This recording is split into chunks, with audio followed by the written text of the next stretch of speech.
नांदेडमधील गंभीर गुन्ह्यातील आरोपी अनवर अली खानचा अजित पवारांच्या राष्ट्रवादीत प्रवेश झाला। आमदार प्रताप पाटील चिखलीकरांच्या निवासस्थानी हा पक्षप्रवेश पार पडला। बीडमध्ये उपमुख्यमंत्री अजित पवारांच्या स्वागताला धनंजय मुंडे उपस्थित होते। वैजनाथ दर्शनाआधीही अजित पवार धनंजय मुंडेंची बातचीत झाली। परळी वैजनाथ मंदिरात उपमुख्यमंत्री अजित पवार, मंत्री पंकजा मुंडे, आमदार धनंजय मुंडे यांनी रुद्राभिषेक केला। त्यानंतर अजितदादांकडून महाआरती करण्यात आली। उपमुख्यमंत्री अजित पवारांनी वैजनाथ तीर्थक्षेत्र विकास आराखड्याबाबतची माहिती घेतली। वैजनाथ तीर्थक्षेत्र विकास आराखड्याचे कन्सल्टंट कृष्णकुमार बांगड यांनी ही माहिती दिली। परळी वैजनाथच्या पायऱ्यांवर अजित पवारांनी एका कंत्राटदाराला खडेबोल सुनावले। वैजनाथ मंदिराच्या पायऱ्यांच्या दर्जावरून अजितदादा संतापले।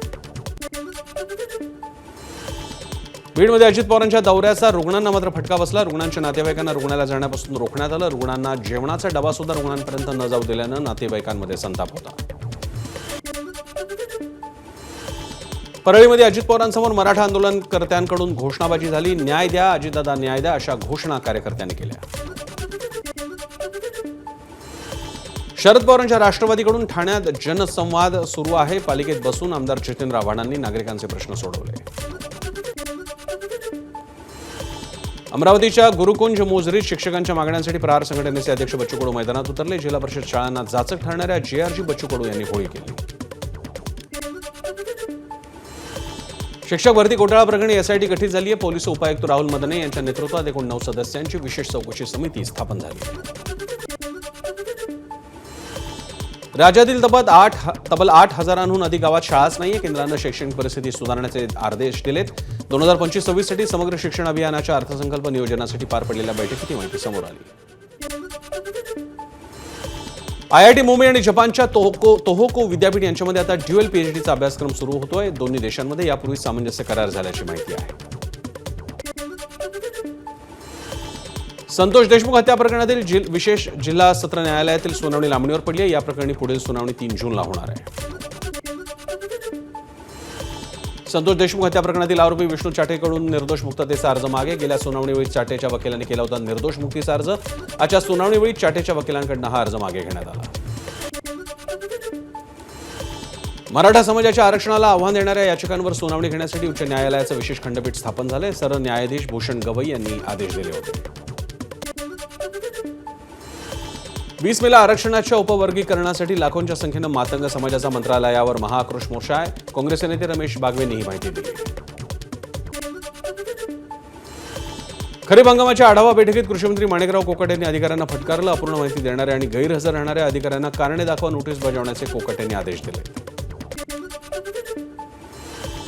जिवंत सातबारा मोहिमेतून 5 लाख उतार्यांवर वारस नोंदी अद्ययावत करण्याचा महसूल विभागाचा विक्रम। 22 लाख उतारे अद्ययावत करण्याचे महसूल मंत्री चंद्रशेखर बावनकुळे यांचं उद्दिष्ट आहे।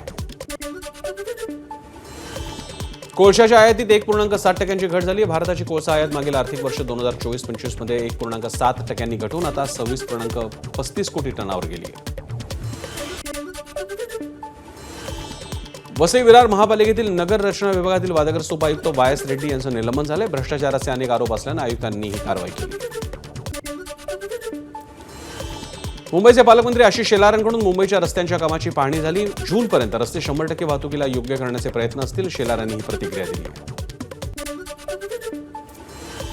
भारतात वर्षभरात विकल्या गेल्या 7 लाख ई रिक्षा। मागील वर्षी भारतात ई रिक्षांची विक्री सुमारे 20% वाढल्याची माहिती आहे। राज्य शासनानं ई बाईक टॅक्सीबद्दलचा निर्णय केला जाहीर। 1 लाखाहून अधिक लोकसंख्या असलेल्या सर्व शहरांमध्ये इलेक्ट्रिक बाईक टॅक्सी सेवा सुरू होणार। परिवहन विभागाकडून नियमावली जाहीर करण्यात आली।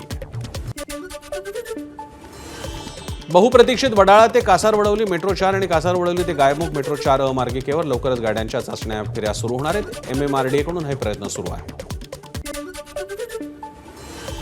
मध्य रेल्वेकडून मेल एक्सप्रेसमध्ये हेड ऑन जनरेशन पद्धतीचा वापर होतोय। HOG प्रणालीमुळे मध्य रेल्वेची 170 कोटींची बचत होणार आहे। एक्सप्रेसमधील इंजिन प्रणित वीज निर्मितीची ही किमया आहे।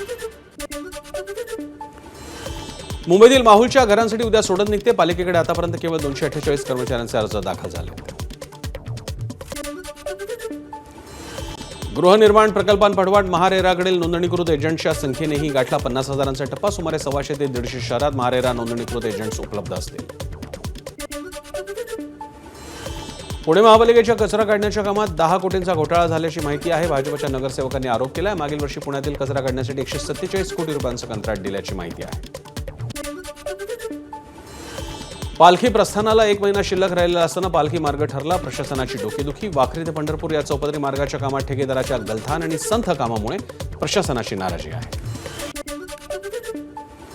साताऱ्यातील कराड आगाराला मिळाल्या 5 नवीन बसेस. भाजपचे आमदार अतुल भोसलेंच्या पाठपुराव्याला यामुळे यश आलंय. यामुळे नागरिकांचा प्रवास सुरळीत होण्यास मदत होणार आहे.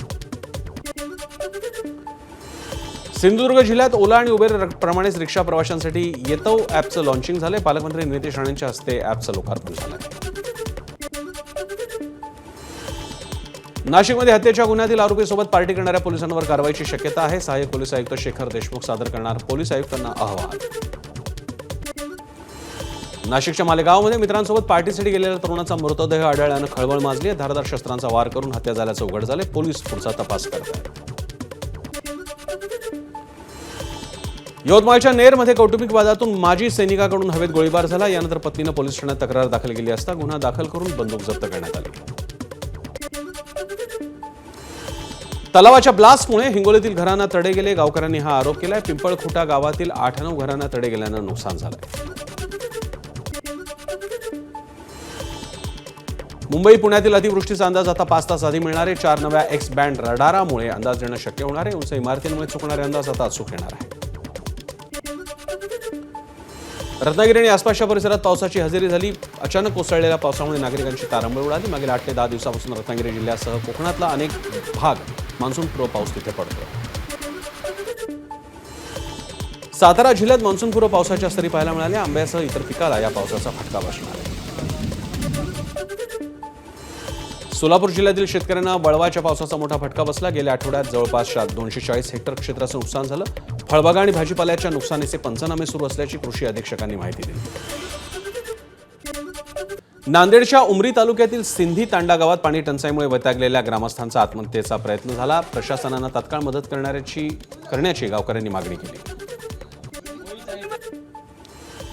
लातूर जिल्ह्यात विविध प्रलंबित मागण्यांसाठी कृषी सहाय्यकाचं धरणे आंदोलन झालं. आंदोलनात 200हून अधिक कृषी सहाय्यकांचा सहभाग होता. वर्ध्यातील जिल्हा कृषी अधीक्षक कार्यालयासमोर कृषी सहाय्यकांचं धरणं आंदोलन झालं. विविध मागण्यांसाठी कृषी सहाय्यक आक्रमक झाल्याची माहिती आहे. भंडाऱ्यातील खमारी आणि हरदोलीत वाघानं 13 शेळ्यांवर हल्ला चढवला. घटनेत पशुपालकांचं लाखो रुपयांचं नुकसान झालं. देहूमधील पालखी सोहळ्यासाठी बैलजोडीचा मान देण्याची वर्षानुवर्षे चालत आलेली परंपरा आता खंडित होणार आहे. यंदा संस्थांच्या मालकीची बैलजोडी खरेदी करण्याचा संस्थांनं ऐतिहासिक निर्णय घेतला आहे. एबीपी माझा, उघडा डोळे बघा नीट.